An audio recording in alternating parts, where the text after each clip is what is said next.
Happy Shanty-Day number 110. 110. Oh, man. I'm Sky. I'm Sagan. And we're siblings. And we sing sea shanties and sea shanty adjacent music.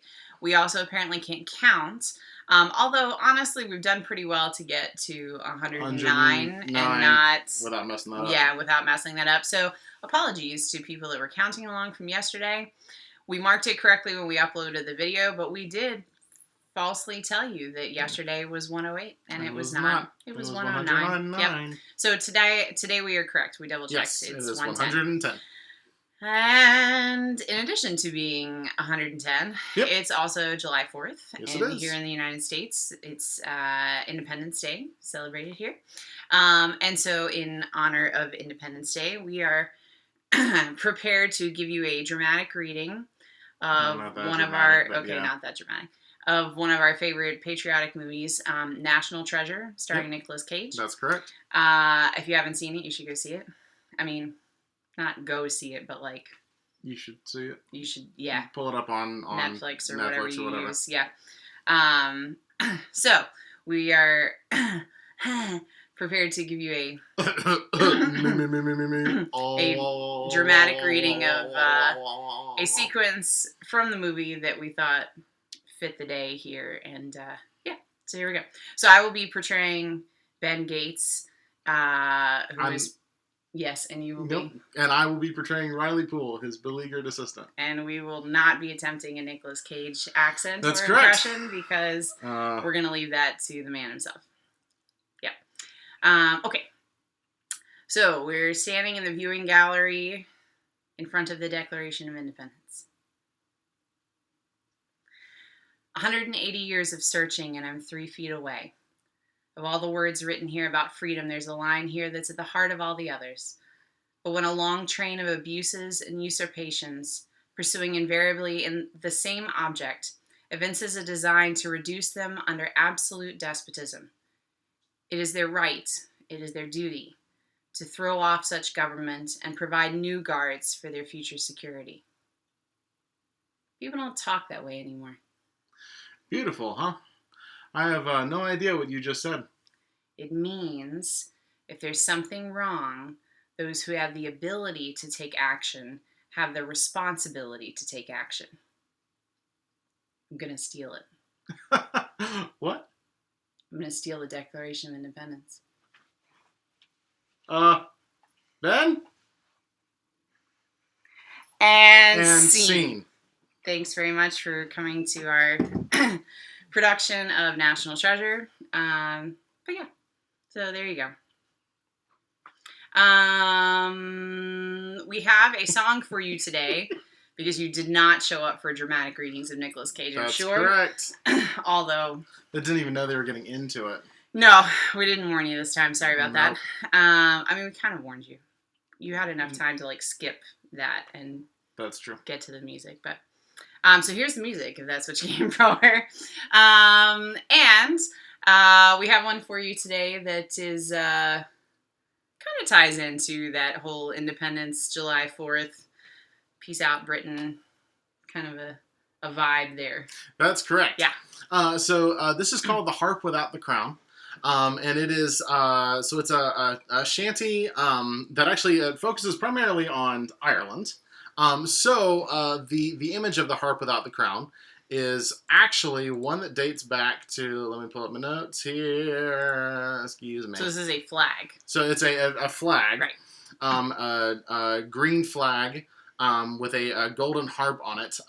It was, associated, in the 18th century, with a group called the United Irishmen, which were an Irish nationalist movement, with both Catholic and Protestant Irish, who were inspired by the French Revolution to try and get the British out of their homes as well. And it currently, so interestingly enough, so nationalist at that point in time means something from that than nationalist does for us now.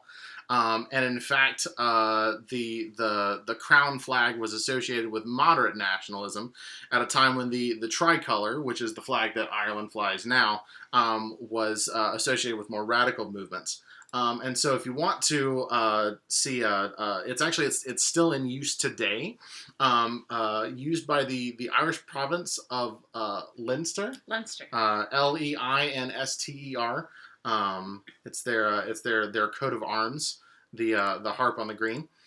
But so this shanty is it's a little bit of a celebration of Ireland. It's a little bit of a celebration of immigration. It concerns itself with again, pulling out my notes here. Let's see, from Stan Hugel's Shanties from the 70s. Yeah. According to Colcord, Captain Jim Murphy of the Shannon-a-Day flew an Irish flag beneath the American one aboard his ship, which was a relatively unique thing to do.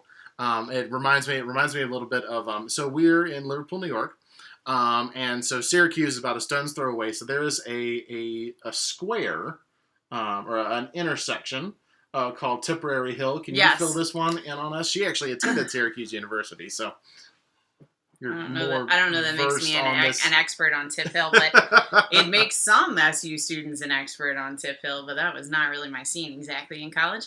So interestingly, a huge Irish population in the city of Syracuse. Immigrants and still descendants of those immigrants as well. Interestingly, there is a stoplight on Tipperary Hill that is, as we would consider it, upside down. So the green is on the top and the red is on the bottom. Where's the yellow? It's in the middle still. Oh, okay. Yeah. And no matter how many times the city tried to change it and make it be the right way, the citizens of Tipperary Hill, the Irish, decided that they were not going to have any of that, and there was no way that they were going to have the Irish green fly below any other colors there.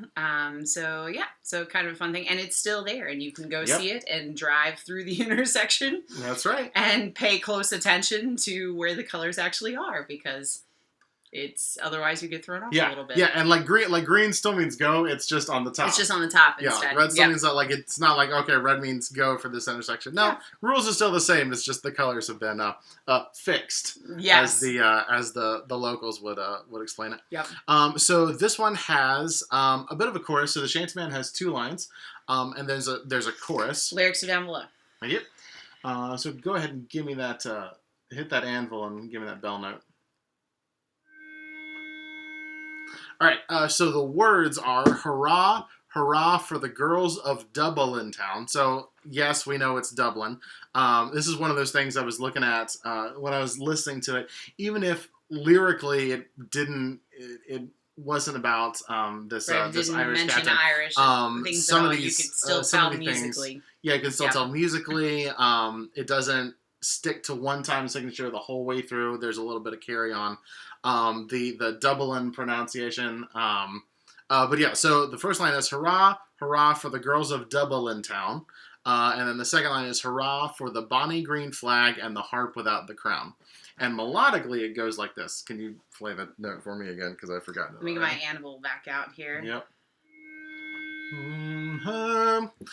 Hurrah, hurrah for the girls of Dub-a-lin town. Hurrah for the bonny green flag and the harp without the crown. Doesn't get a whole lot more Irish than that. No, that's pretty Irish. It's missing like the nonsense syllables. Sure. That they like to throw in. But musically, it's pretty Irish. Yep, it's pretty Irish. Yep. So this is a fun one, as you can tell, and another example of sort of sticking it to the Brits there. Yep. One thing the Irish and the Yanks can agree on. Yep. Britain. Alright, so here we go. 'Twas on a famous Yankee ship to New York we was bound, and our captain being an Irishman belonging to Dub-a-lin town. Hurrah, hurrah, for the girls of Dub-a-lin town. Hurrah, for the bonny green flag and the harp without the crown. And when he gazes on that land, that town of high renown, oh, it's break away the green burgee and the harp without the crown. Hurrah, hurrah, for the girls of Dub-a-lin town. Hurrah, for the bonny green flag and the harp without the crown. 'Twas on the 17th of March we arrived in New York Bay. Our captain being an Irishman must celebrate the day. Hurrah, hurrah, for the girls of Dub-a-lin town. Hurrah, for the bonny green flag and the harp without the crown. With the stars and stripes way high aloft and fluttering all around. But underneath is monkey-gaffe flew the harp without the crown. Hurrah, hurrah, for the girls of Dub-a-lin town. Hurrah, for the bonny green flag and the harp without the crown. Now we're bound for Frisco, boys, and things is running wild. The officers and men dead drunk around the decks they pile. Hurrah, hurrah, for the girls of Dub-a-lin town. Hurrah, for the bonny green flag and the harp without the crown. But by tomorrow morning, boys, we'll work without a frown. For on board the saucy Shanty-a-Day flies the harp without the crown. Hurrah, hurrah, for the girls of Dub-a-lin town. Hurrah, for the bonny green flag and the harp without the crown. There you go. There you go. Yeah. I don't know. Oh, the other word, the ship word. Oh yes, that we talked monkey-gaffe. Yeah. We So had to look this one up. Too. Yeah, we did have to look Because this one up. If you can imagine this, we are not real sailors. We are not real sailors. We have almost no sailing experience. I did go to a Girl Scout summer camp one summer with my dad.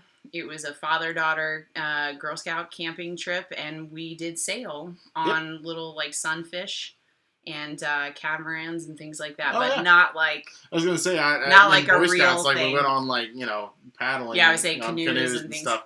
Yeah, that's about as far as we get. We have been on. We have been on boats. We have been on, we've been on ships. We, all those kinds of things, but we are not sailors. Anyway, so we had to look this one up. So a monkey-gaffe is a light gaff on a mizzen mast above the spanker gaff for the better display of signals. Which definitely helps. Which definitely clarifies what the heck a gaff is. And so, let me, actually, can I just pull it up on my phone? I don't know, maybe. Let's see here. Should have done this before. It's part of the sail, and it's it is. It shows the picture. I'll show you here. Wait, hang on. No, that's not in good. a second.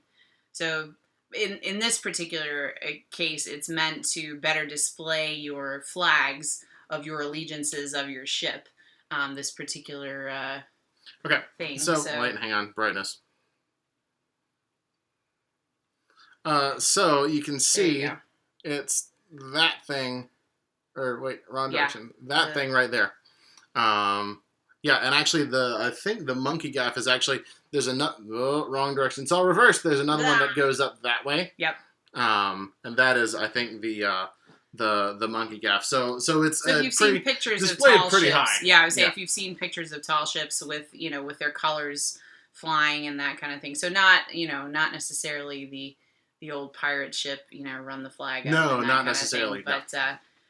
But yeah, so that's that particular word. And man, that's probably plenty enough history for you for today. That's a lot. That's a lot. Thanks for putting up with us. Hopefully you enjoyed the song. And we'll be back again tomorrow. Mm-hmm. Be safe. We love you. And we'll see you again tomorrow.